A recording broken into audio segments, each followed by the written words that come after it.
그래서 이제부터 드릴 말씀인데요.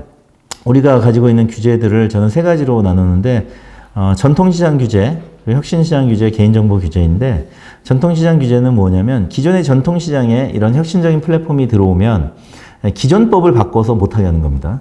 혁신시장 규제는 기존의 법이 없는 새로운 시장을 만들면 새로운 법을 만들어서 못하게 하는 겁니다. 개인정보 규제는 탑 오브 탑인데 OTT라고 할 수 있는데요.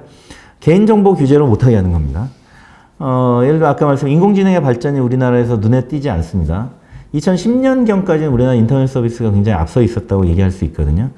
예를 들면 네이버, 다음 같은 회사들이 나왔고 그런 초대형 포털은 해외에도 유례가 없는 것이었어요. 이게 2010년 이전의 얘기예요. PC 인터넷 시대. 모바일 시대가 열리면서 네이버 다음의 존재는 미미해지고 심지어 다음은 카카오에 인수되기까지 했죠. 근데 이들이 지금도 보시면 네이버의 뉴스 피드나 뉴스나 또는 네이버의 여러 가지 검색 결과를 보시면 나한테 맞춰져 있다는 생각이 안 드시죠. 수동으로 내가 검색을 해야지만 결과를 보여줘요. 근데 페이스북이나 인스타그램이나 유튜브를 보시면 나한테 맞춰져 있습니다. 알아서 저쪽에서 먼저 제시하고요. 그 다음에 나한테 맞춰져 있어요. 그래서 내 친구들의 동향을 쉽게 안다든지 또는 유튜브 동영상도 기본적으로 보여지는 것도 내 관심사항들에 맞춰져서 보여지는 맞춤형으로 먼저 쏘아주는 서비스로 발전하는 그건 나의 개인정보를 이용하는 거잖아요. 우리나라의 서비스 사업자들은 그럼 왜 이렇게 못하지? 왜 능동적으로 나에게 맞춰주는 이용자에게 동의를 받아서 하면 되는데 왜 안 할까라는 것인데요. 알다시피 이제 우리는 이용자를 감시한다는 비난을 받을 것이고 결국 일부 불편해하는 분들이 반론을 제기하면 국회가 나서서 국정조사에서 불러댄다든지 등등으로 이용자를 감시하는 네이버는 가라. 뭐 이런 식으로 굉장히 반사회 운동, 반사회적인 사회 전체 반기업 운동이 일어날 것을 굉장히 걱정하죠. 우리는 아직도 개인정보 감시에 대한 트라우마가 있기 때문이기도 하고 그렇습니다. 이런 세 가지 측면에서의 삼중 규제 시스템이 우리 기업들이 바로 이 데이터 테크놀로지 시대에 인공지능 서비스를 발전시키기 어려운 것이라고 보이고요. 그래서 그 다음에 제가 드리고 싶은 말씀이 그럼 인공지능 시대에는 어떤 현상이 나오냐면 바로 인공지능 플랫폼 기업이 코드로 서비스를 만들어내는데요. 이런 코드가 바로 정부의 규제를 대체하는 현상입니다. 과거에는 정부가 법을 만들어야지만 사회 질서를 잡을 수가 있었어요. 근데 지금은 기업이 그 역할을 합니다. 예를 들면은 그래서 인공지능 시대 규제는 기업과 소비자가 함께 만드는 자율 규제죠. 왜냐하면 인공지능 기업은 민간 기업이지 않습니까? 근데 소비자들이 어떤 것을 원하면 그쪽으로 기업이 맞춰줍니다. 이것은 최근에도 우리나라에 배달의 민족이라는 배달 음식 배달 풀필먼트 토탈 아웃소싱이라고 할 수 있는 그런 앱이 배달 음식점들에게 떼는 수수료를 5.8%로 균일하게 하겠다는 것에 바로 다 시민사회가 반발을 하자 즉시 그걸 포기하고 원상 회복한 사례에서도 알 수 있는데 이럴 때까지 3일밖에 걸리지 않았어요. 즉 지금의 플랫폼 기업들은 소비자들의 목소리에 귀를 기울이고 소비자들이 싫어하면 하질 않습니다. 왜냐하면 극심한 경쟁 상황이 있기 때문입니다. 그렇게 독점일 것 같은 배달의 민족, 70%를 차지했던 배달의 민족도 최근 쿠팡 이치의 약진 때문에 굉장히 점유율이 떨어지고 있어요. 이게 한치 앞을 모르는 경쟁에 있기 때문에 소비자들이 등을 돌리는 일을 하지 않는 거죠. 그래서 기업과 소비자가 함께 만들어가면서 새로운 서비스 모델도 만들어내고 어떤 그 서비스의 규제라고 할 수 있는 약관도 고쳐나가고 그렇게 하는 건데요. 이런 것들이 유연한 규제, 민간 시민사회의 자율규제이지 않습니까? 그래서 유튜브도 합니다. 다음에 화면 보시면 인종 성적 기반으로 타인을 모욕하는 콘텐츠를 금지하겠대요. 금지라는 용어를 썼어요. 정부가 하시는 거 아닙니까? 광화문에 집회, 3.1절 집회, 개천절 집회 금지, 공권력에 도전하는 행위, 이렇게. 지금 유튜브에 도전하는 행위를 우리가 상상할 수 없는데요. 이 건도 개이 기자가 다른 유튜버한테 반복적으로 괴롭힘을 당하자 컨텐츠 규정을 개정해서 금지를 도입했는데 이 금지를 무시하고 유튜버들이 어떤 타인 모욕을 하는 유튜브 방송을 계속하면 어떻게 되냐. 바로 그냥 차단돼 버립니다. 하루아침에 존재가 사라져 버려요. 거의 스티브 유를 해외로 쫓아낸 법무부보다도 더 강력한 고단이에요. 스티브 유는 해외에 가서라도 뭐라도 얘기를 할 수는 있지 유튜브에서 퇴출되면 끝이에요. 소비자를 더 이상 만날 수가 없습니다. 그리고 매출도 0으로 돌아가겠죠. 바로 이런 강력한 지배력을 가지고 있는 이제 민간 대형 플랫폼 기업은 사실 정부보다 무섭습니다. 유튜버들이 유튜브 활동을 하면서 어떤 정부의 규제를 위반할 가능성을 걱정하기보다는 유튜브의 심사를 건드릴까 더 걱정합니다. 실제로 저도 목격했는데 아주 한 70만 명 정도 팔로워를 갖고 있는 경제 평론 유튜버였는데 어떤 평론하다가 사회적 현상을 이제 보여주면 평론하다가 잘못해서 그게 구글하고 관심이 있는 것. 이 말도 그러네요. 제가 지금 구글 유튜브 얘기하면 이 구글이 이 동영상 유튜브에 실린다면서요. 유튜브가 알아낼 텐데. 그러면 갓튜브라고 이름을 바꾸겠습니다. 이렇게 작아져야 됩니다. 갓튜브님이 혹시 싫어하실까봐 그 유튜버가 갓튜브님에게 이렇게 막 사과하는 발언을 하더라고요. 저는 아니에요. 이분이 그렇게 말했다는 거지 제가 그렇게 말한 거 아니야. 하늘을 보면서 막 이런 제스처를 취해야 되는데 왜냐면 갓튜브의 인공지능 알고리즘이 혹시 뭔가 이상한 말을 하는지 감시할 수도 있다는 생각을 하는 거야. 이분들이 똑똑하니까. 자, 이런 상황에서 이런 플랫폼 기업을 가지고 있냐 아니냐는 우리 소비자 후생 그리고 기업들에게 미친 영향이 무척 큽니다. 플랫폼 기업은 앞으로 수직적으로 그 유통과 물류를 장악하거든요. 한번 플랫폼을 통해서 물건을 검색하고 물건을 구매하고 그 플랫폼에게 줄선 기업만이 공급을 할 수 있게 되거든요. 그래서 이게 왜냐하면 아까 말씀드린 이 플랫폼 기업이 인공지능과 결합돼서 이제 여러분의 자비스가 될 것이기 때문이에요. 앞으로는 말로 검색하거나 아니, 손으로 검색하지 않을 거예요. 그냥 자비스 또는 갓튜브 이러면서 오늘 저녁에 밀키트 좀 주문해줘 뭐 이러면은 알아서 오는 거예요. 왜냐하면 내가 어제 뭘 시켜 먹었는지 다 알기 때문에 중복하지 않게 해서 너의 패턴을 다 읽어가지고 너가 좋아할 만한 걸 바로 제시하면서 이건 어때요? 하면은 오케이 하면은 바로 주문까지 해주는 거죠. 집으로 자율주행차를 타고 가는 동안 나는 잠시 쉬고 있었는데 집에 가면은 이미 내가 저녁을 아이들과 맛있게 요리해 먹을 수 있는 뭐 밀키트가 와 있는 이런 일들을 플랫폼이 할 것입니다. 그럼 내가 굳이 쿠팡이나 배달의 민족 들어가서 주문 안 해도 돼요. 그럼 쿠팡과 배달의 민족은 밀리는 거죠. 국내 기업은 밀리는 거죠. 그 인공지능 비서가 만약에 외국계라면 뭐 G사라든지 F사라든지 A사라면 그들 밑으로 가서 줄을 서야지만 밀키트 하나를 팔 수가 있는 거예요. 바로 이런 일이 벌어져서 뒤집으면 이런 플랫폼 기업의 장악을 당하면 국부와 데이터가 다 빠져나갑니다. 여러분들 스마트폰에도 지금 그런 A사, G사, F사 이런 앱들은 데이터가 바로 해외로 저장이 되거든요. 그리고 우리나라 법에 적용을 받지 않고 그 데이터를 마음껏 가공을 해서 여러분들의 취향 저격을 해서 다음 동영상을 제시하고 다음 뉴스 포스팅을 보여주고 있고요. 뭘 검색하면 제일 먼저 뜨는 것도 여러분들 취향을 반영해서 검색 결과를 보여주기 때문에 이거 주문해줘 하면 이제 앞으로는 배달까지 다 해줄 것입니다. 그러면 국부와 데이터가 빠져나가면 우리나라는 어떻게 됐어요? 그래서 국내 법에 적용을 받는 국내 플랫폼 기업이 필요하다는 말씀을 드리고요. 이미 갓튜브가 대한민국 저녁시간을 완전히 장악했다는 것, 통계 이런 거 다 나와 있으니까 한번 살펴보시기 바라고 이미 이런 점령은 이미 상당히 진행되어 있습니다.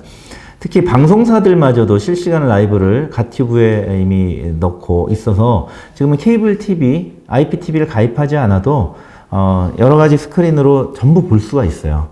뭐 YTN부터 시작해서 지상파까지도 갓튜브에서 다 볼 수가 있기 때문에 집에 IPTV를 해지하는 비율이 늘고요. 그 돈으로 차라리 갓튜브의 프리미엄 서비스 구독해서 광고를 안 보는 거나 아니면 그 돈으로 넷플릭스를 가입합니다. 그러면은 우리나라 IPTV사들의 매출은 급전 등락하겠죠. 이런 현상이 이미 많이 보이고 있고요. 그래서 오후 7시 이후에 뭐 갓티브에서 주로 시청하는 장르에 대한 통계 분석까지 다 나왔는데 1년 전 통계이긴 합니다만 가장 최신 통계라서 여기 올렸는데 뭐 남성, 여성 기준으로 좋아하는 것들이 확연히 구별되는 걸 알 수 있는데 그래도 희망적인 것들을 여기서 발견할 수 있습니다. 예를 들면 뭐 먹방은 남녀 공이 좋아하기 때문에 50%라든지 남녀 차별이 없죠. 뭐 먹는 거에 남녀 차이가 뭐가 있겠습니까?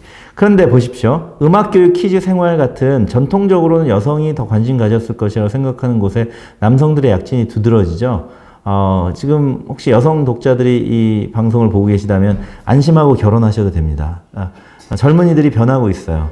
보세요. 교육에 45%, 퀴즈에 41% 관심이 있다니까요. 그러니까 이제는 과거 아버지 세대 남성들이 아니라는 걸 이 통계에서도 알 수 있죠. 뭐 이런 유익한 통계도 주고 있습니다. 자, 플랫폼 기업이 장악한 데이터로 국민의 눈과 손과 발을 지배하는 현상이라고 저는 말씀드릴 수 있고요.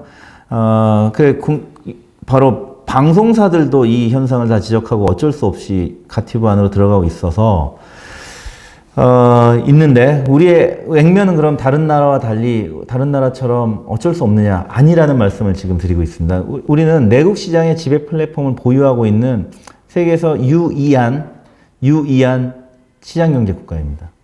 어디냐? 우리나라와 일본이에요. 일본은 야후가 점유하고 있어요. 야후는 사실 미국 회사였는데, 손정희 씨, 우리 교포죠. 손정희 씨가 소프트뱅크가 인수를 해서 일본 기업이 됐어요.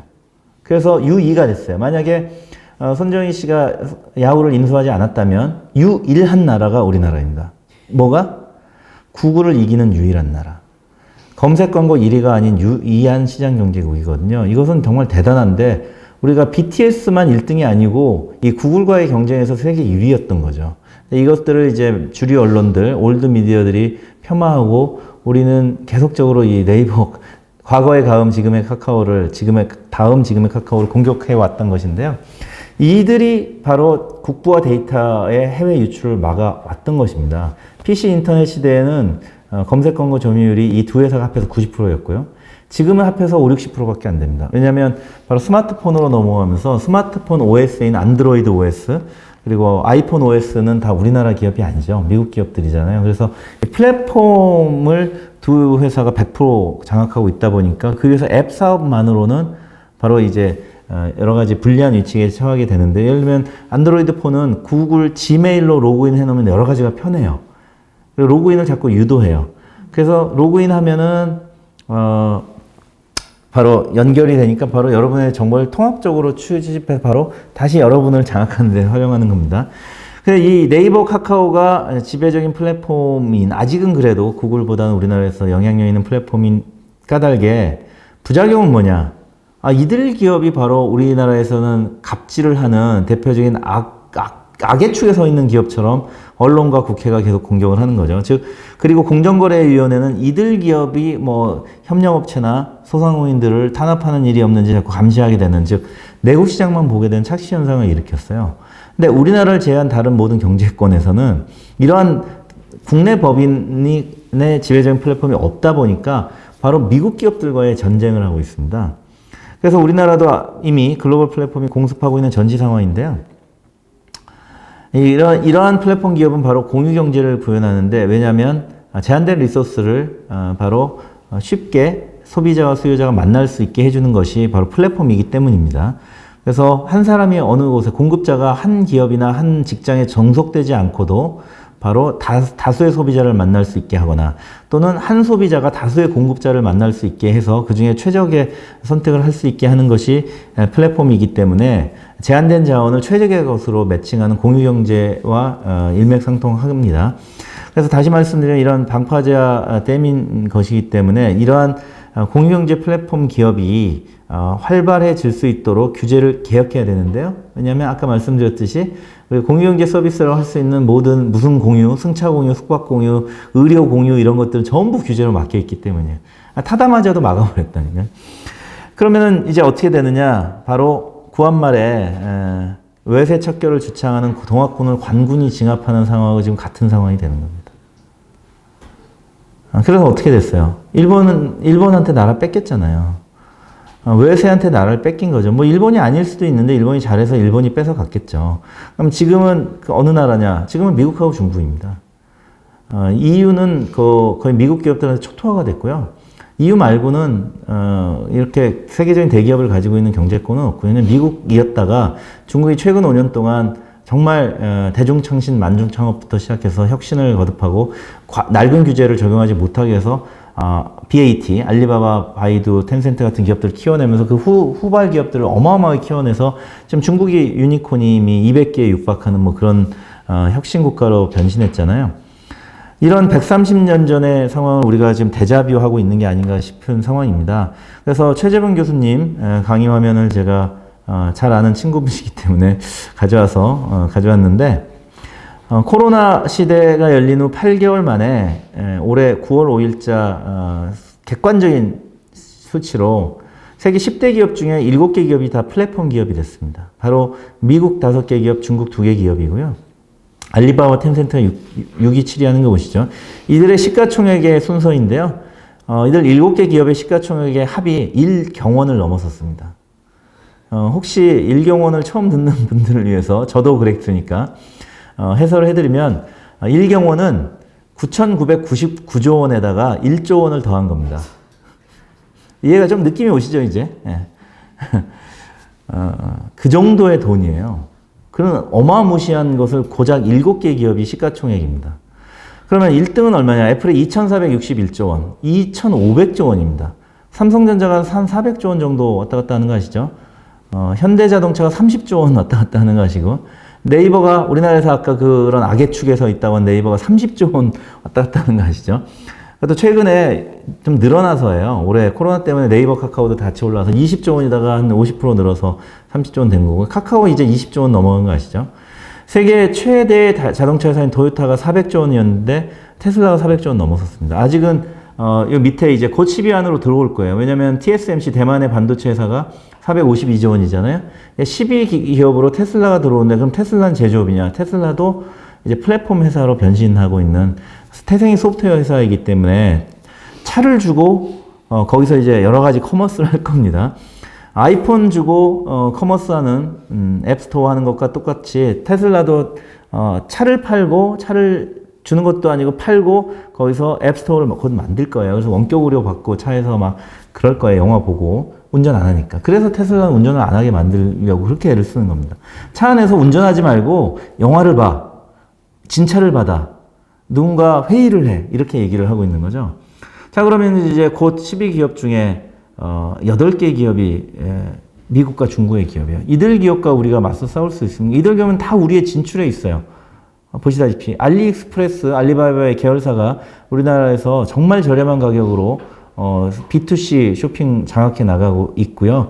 텐센트는 아시는 위챗, 중국인하고 채팅하려면 위챗 쓰셔야 되고, 그 다음에 유수한 기업들, 카카오 등등 게임사들의 많은 주식 참여를 투자를 해서 하고 있죠. 이런 말씀들을 좀 들으시고, 이런 상황은 전시 상황이라고 말씀드리는 거고요. 그래서 우리는 과거에 IT 강국인 줄 알았더니 IT 회선 강국이라는 말씀을 드리고 싶고, 제 책에 이제 표지에 있는 말씀을 드리고 좀 마무리를 하고 싶은데, 마무리로 넘어가고 싶습니다만, 제 책의 표지에 보면 little b 빼기 CPM, 그 다음에 little o는 z little n이라고 표지에 있는 것을 알 수 있는데요. 제가 이 책을 다 탈고하고 발간하기 직전에 표지 디자인을 하면서 갑자기 이 공식이 머릿속에 떠올라서 출판사의 반대를 무릅쓰고 이 공식을 표지에 넣었다가 수학책으로 오해해서 아무도 책을 사지 않는 판매 부수가 급감하는 재앙을 겪었기 때문에 혹시 이 중에 책을 쓰실 독자분들이 있으면 절대 이런 짓을 하지 마시기 바랍니다. 책은 쉬워야 되고요. 표지에 너무 많은 걸 담으면 복잡한 책인 줄 알고 아무도 안 집어들고요. 그렇습니다. 이걸 설명드리면 이 책 표지에 있는 내용인데요. 지배적인 플랫폼 사업자는 컨텐츠 프라이버시 머니를 장악한다는 것입니다. 플랫폼이 컨텐츠를 장악해요. 왜? 서버에 다 넣어주잖아요. 예를 들어 가티브나 페이스북 생각해 보십시오. 그들이 만든 컨텐츠 하나도 없습니다. 다 유저들이 넣어준 것이에요. 그러면서 프라이버시 장악당하죠. 왜? 내 데이터가 거기 있기 때문에 나를 감시할 수가 있잖아요. 내 일거수일투족을 다 알아요.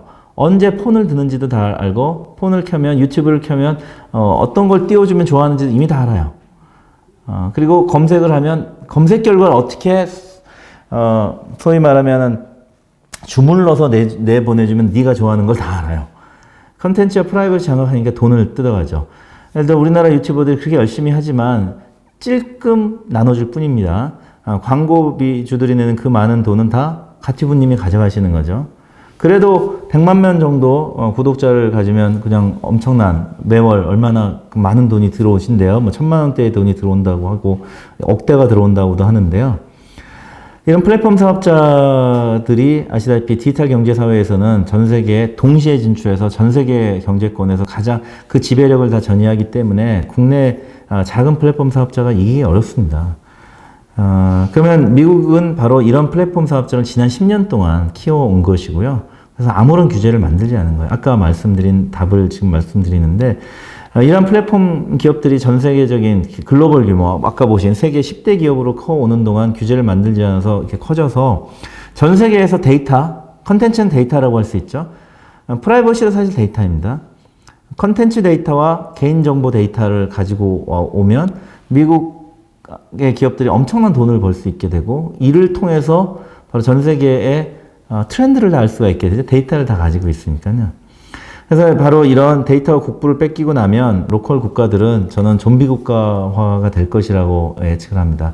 데이터를 잃게 되면 데이터 주권을 잃게 되고요. 소비자들이 바로 이런 데이터를 장악한 플랫폼 기업들에게 이 보여주는 어떤 콘텐츠들을 소비하다 보면은 생각이 변할 수도 있어요. 예를 들면 가티브에서 반미 콘텐츠가 눈에 보이겠냐고요. IS 이슬람 국가나 아프가니스탄에 탈레반을 옹호하는 그런 동영상이 눈에 보이겠냐고요. 절대로 보이지 않겠죠. 그리고 미국의 우월이라든지 이런 것들을 은연중에 심어준 그런 콘텐츠를 먼저 보여주지 않겠어요. 또 구글이 나쁜 기업이라는 것들은 안 보여주겠죠. 등등입니다. 생각을 바꿔야 돼요. 어려서부터 계속 그걸 보다 보면 다 친미주의자가 될 것 같아요. 그게 나쁘다는 얘기는 아니고요. 나도 모르게 그렇게 내 생각이 바뀌지 않겠나 그런 생각을 하게 됩니다. 그래서 우리가 정말 지금까지 말씀드렸지만 이런 혁신 시장을 선도하는 기업들을 키워야 되는데 우리는 실패 사례를 많이